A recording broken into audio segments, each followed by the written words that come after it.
त्रिशूल और तलवार के दौर में हम कलम और किताब बचाने की लड़ाई के लिए यहां इकट्ठे हुए हैं।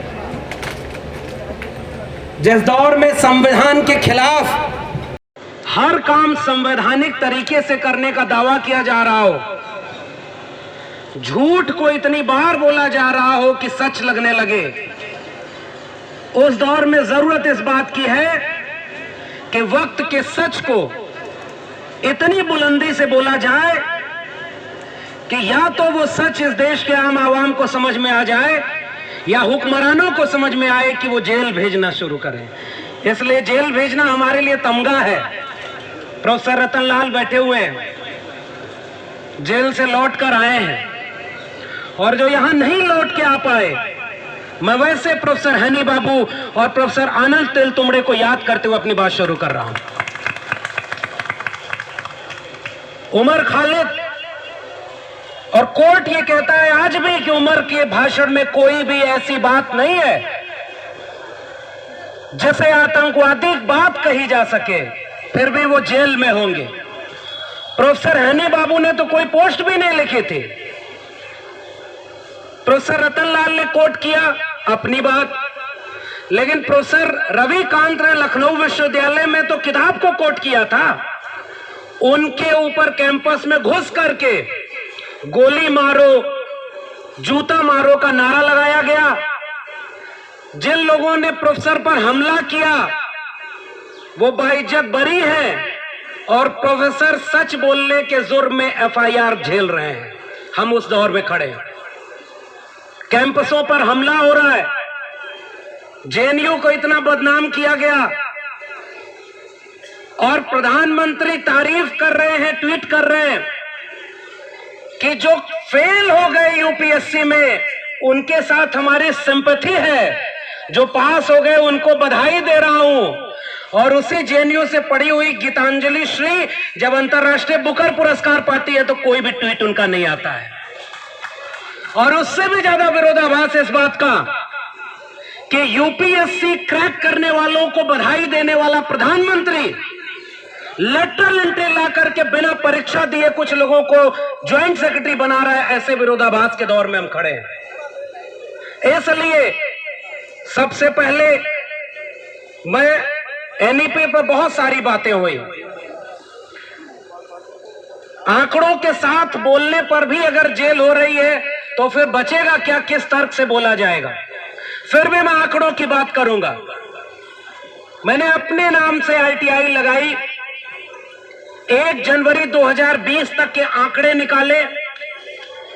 देश भर के 45 केंद्रीय विश्वविद्यालयों में कितने प्रोफेसर्स हैं, असिस्टेंट, एसोसिएट और प्रोफेसर की रैंक पर कितने सैंक्शन पोस्ट है, कितने वैकेंट है। तो मेरे सामने जो आंकड़े आए मैंने उसका कंक्लूजन निकाला। तो इस देश में 1 जनवरी 2020 तक लगभग 83% प्रोफेसर, 82.82 शेड्यूल कास्ट के प्रोफेसर की पोस्ट वैकेंट है यानी खाली है। 93.98% शेड्यूल ट्राइब की पोस्ट प्रोफेसर की खाली है। 96.65% प्रोफेसर की पोस्ट ओबीसी की खाली है। 85.71% पोस्ट पीडब्ल्यूडी यानी विशेष रूप से सक्षम लोगों की पोस्ट खाली है। एसोसिएट प्रोफेसर में जाएंगे तो लगभग 90 से 95% ये रिजर्व कैटेगरी की सीटें खाली है। असिस्टेंट प्रोफेसर में थोड़ी बहुत भर्तियां हो पाई। ये आईटीआई हमने लगाई और हम कहा ये मांग करने वाले थे कि जितने खाली पद हैं कम से कम उनको तो भरो जो सैंक्शन पोस्ट होती है, और हर बार के बजट में उनका बजट एलोकेशन होता है। वो लोग भले उनकी डिग्रियां फेक हों लेकिन वो साजिश करने में माहिर हैं, इसलिए जितने खाली पद थे उन्हें खत्म करने की पॉलिसी बना दी और उसका नाम दिया नई शिक्षा नीति 2020। न रहेगा बांस न बजेगी बांसुरी, न बचेंगे ये खाली पद और न आप इन पर नियुक्ति की बात करेंगे। और ये बात मैं बोल रहा हूं, मतलब जो आज भी दिल्ली विश्वविद्यालय में ठेके पर प्रोफेसर हूं, एडहॉक टीचर, देश भर के लोग समझते हैं कि दिल्ली विश्वविद्यालय में प्रोफेसर है, और मुझे पता है कि जितना बोल रहे हैं उसका खामियाजा क्या भुगतना पड़ेगा।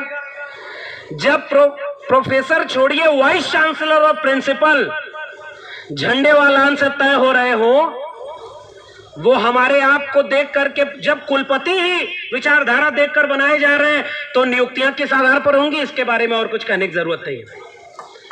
लेकिन जब हम बात करेंगे भगत सिंह और अंबेडकर की, जब हम बात करेंगे शिक्षा की, जब हम बात करेंगे संविधान की, तो मुझे लगता है इन सब का तकाजा यह है कि बिना डरे इस बात के लिए सच बोला जाए कि आपकी नौकरी रहेगी या जाएगी, आप कल को प्रोफेसर बचेंगे या नहीं बचेंगे।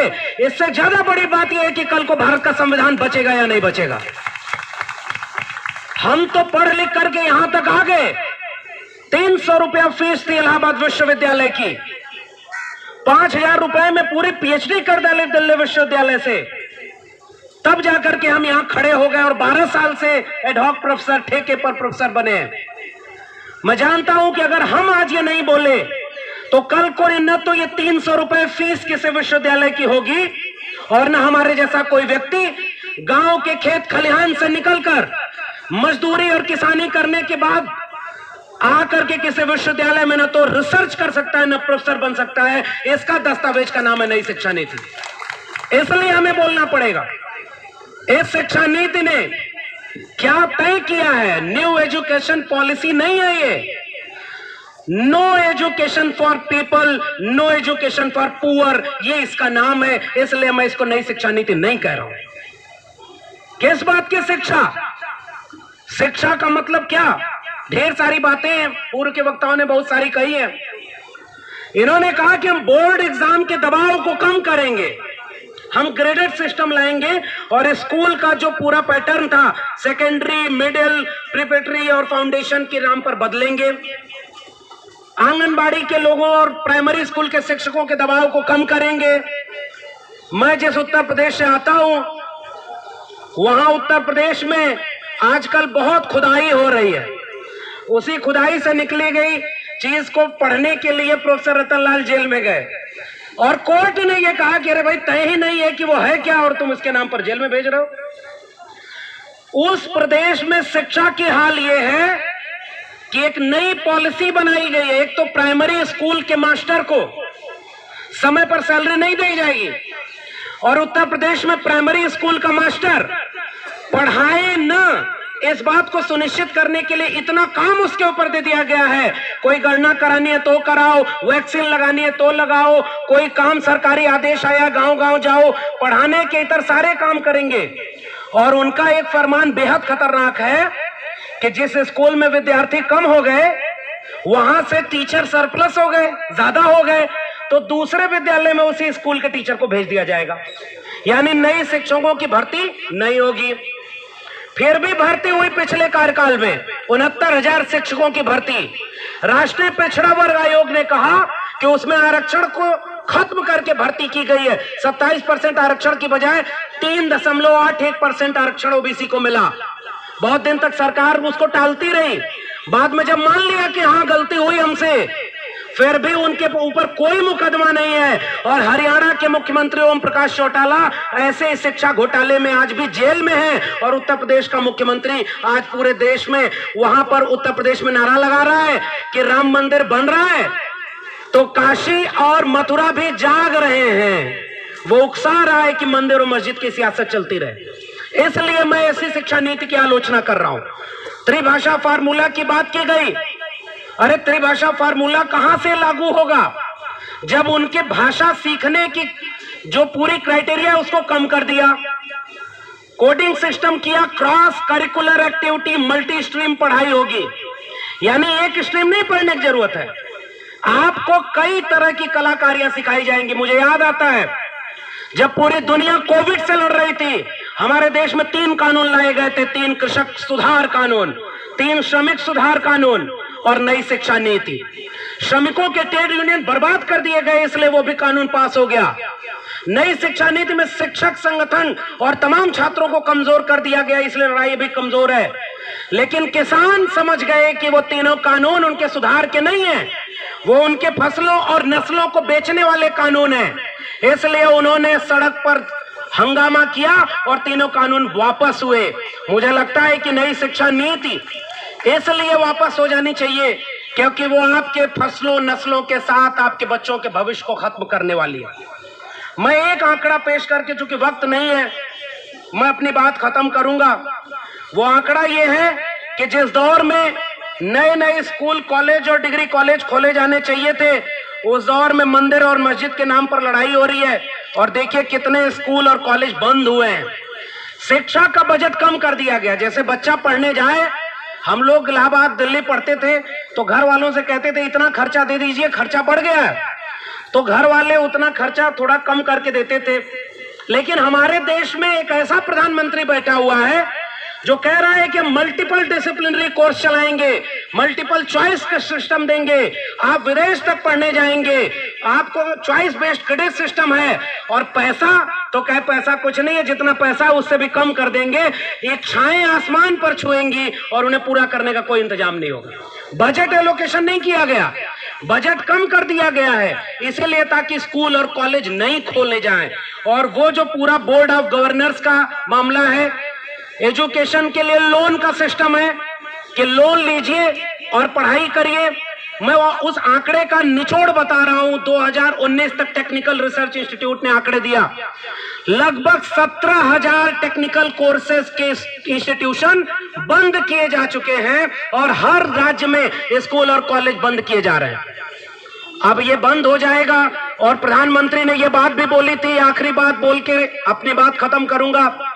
जब इस नई शिक्षा नीति को प्रेस कॉन्फ्रेंस के जरिए कोविड में वो इंप्लीमेंट कर रहे थे, तो उन्होंने प्रेस कॉन्फ्रेंस में बोला हम स्किल डेवलप करना चाहते हैं, कुम्हार का बच्चा कुम्हार बने, लोहार का बच्चा लोहार बने।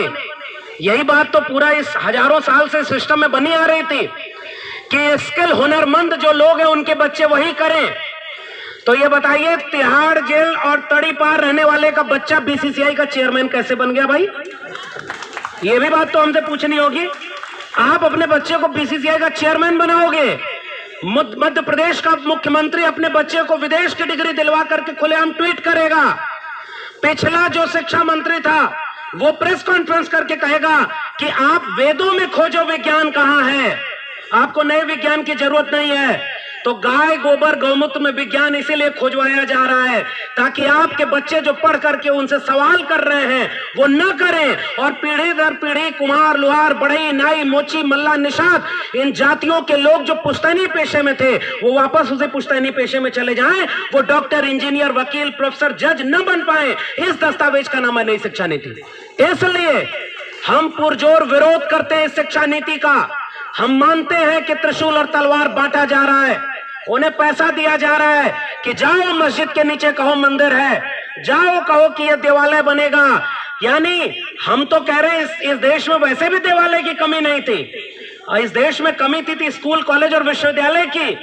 हर विश्वविद्यालय को बंद करके देवालय बनाने वाले लोग इस नई शिक्षा नीति को लागू कर रहे हैं। हम जानते हैं कि यह बात लोगों को समझाना कठिन है क्योंकि लोग समझ नहीं पाएंगे, क्योंकि इसका असर 20 साल 30 साल बाद दिखेगा। जब तक आप इसे समझेंगे तब तक आपको बचाने के लिए कुछ बचेगा नहीं।